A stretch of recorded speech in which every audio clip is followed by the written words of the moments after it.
Please साहिबा, मुझे अफसोस हुआ बहुत।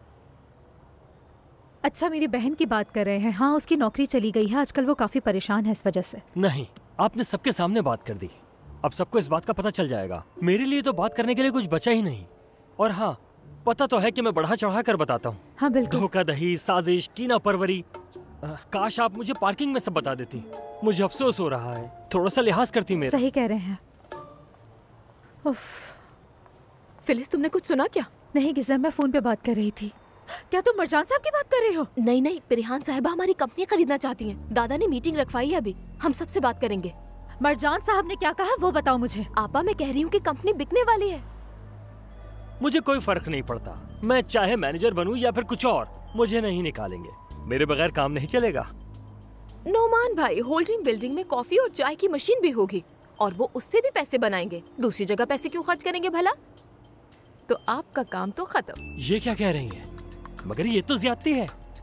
वो हमें भी तो निकाल सकते हैं ना। और क्या, उनके लिए तो ये बिल्कुल भी मुश्किल बात नहीं है। वो ये कर सकते हैं। नहीं, मुझे नहीं लगता वो सबको निकाल देंगे। वो जवान लोगों को रखेंगे। मैं तो अब जवान नहीं रहा। मुझे लगता है फ्लेस को लाजमी रखेंगे। और मुझे?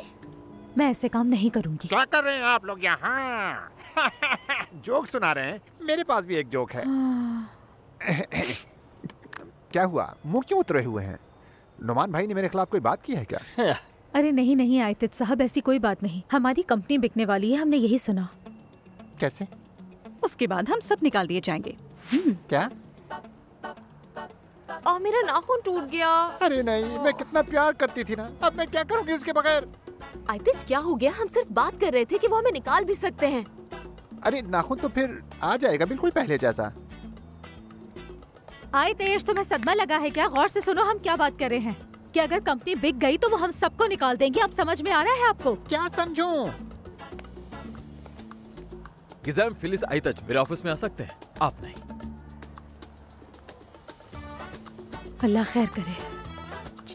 मुझे बताना सब कुछ आके बताती हूँ। और इसी वजह से मैंने उन्हें मना कर दिया। मैंने भी तो मना किया था। हो सकता है मेरी वजह से हुआ हो। दरअसल ये ऑप्शन इतना भी बुरा नहीं है। हो सकता है कि वो मुझे ऑफर देना चाहती हूँ, यानी हमें। यानी हमारी कंपनी का बिक जाना उनकी कंपनी में शामिल होने के बराबर ही होगा। मुझे समझ नहीं आ रहा, ये बातें मेरी अकल से ऊपर हैं। कंपनी जम हो जाएगी ताकि आगे बढ़ें। क्या आप मुझे कोई और बात समझाना चाहती हैं? मैंने तो अपनी पूरी कोशिश कर ली। मेरी नजर में इसका मतलब साफ साफ है, लेकिन मैं अपनी जॉब नहीं छोड़ूंगा, बिल्कुल नहीं छोड़ूंगा। वैसे उन्होंने बहनोई साहब को मैनेजर बनने की ऑफर क्यों नहीं दी? और कंपनी खरीदना चाहती हैं। मुझे भी ऑफर दी थी, तुम्हें क्या लगता है मैंने कबूल नहीं की? आखिर ये मेरी बीवी की कंपनी है। मैंने दिल में ऐसा महसूस किया जैसे मैं अपनी बीवी को छोड़ रहा हूँ।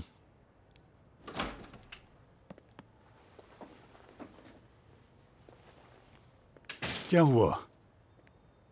बाबा, परिहान होल्डिंग हमारी कंपनी खरीदना चाहती है। क्या? ये क्या पागलपन है? उसे कुछ करने के लिए नहीं मिला तो वो ये कर रही है। लेकिन हमें बहुत एहतियात करनी होगी। उनका दरवाजा बंद कर दें और अपना काम शुरू करें। बिल्कुल, हम ऐसा ही करेंगे। ये मामला खत्म करें, उन्हें कॉल करते हैं और उनका शुक्रिया अदा करते हैं बस। एक मिनट रुकें जरा। मैं भी अपना खानदानी बिजनेस नहीं बेचना चाहता, लेकिन ये कारोबार है हमारे काम की जगह। इसे पैसा कमाने के लिए कायम किया है। अगर हमें बहुत ज्यादा पैसा कमाना है तो मेरे ख्याल से ये सोचना चाहिए। अच्छा, फर्ज करें कि हमने कंपनी बेच दी और वो हमें यहाँ से निकाल दें, तो हम बेरोजगार हो जाएंगे। हमारे पास जो कुछ है चला जाएगा। नहीं, ऐसा कुछ भी नहीं होगा मरजान। नूरी बाबा एक कंपनी खोलेंगे, उसमें तुम्हें रखेंगे और आप उसके बानी होंगे। नूरी बाबा, तुम्हें वाकई लगता है ये ठीक रहेगा? हाँ, क्यों नहीं नूरी बाबा। सोचें, अगर हालात खराब हो गए, हमने कंपनी नहीं बेची, हम दिवालिया हो गए, फिर हम क्या करेंगे? फिर यहाँ बैठकर रोएंगे। मुझे रोना आ रहा है। नई सरमायाकारी, नया नुक्ता नजर। हम जबरदस्त कारोबार शुरू कर सकते हैं। मरजान उसकी सरबराही करेगा और शायद मुझे भी ओहदा दे दे, हमें क्या पता। और शायद दादा भी ऐसे ही चाहेंगे। क्या चाहूंगा मैं? क्या मैं अपनी कंपनी बेच दूं जो इतनी मेहनत से बनी है? पहले बताओ वो कितनी पेशकश कर रही है?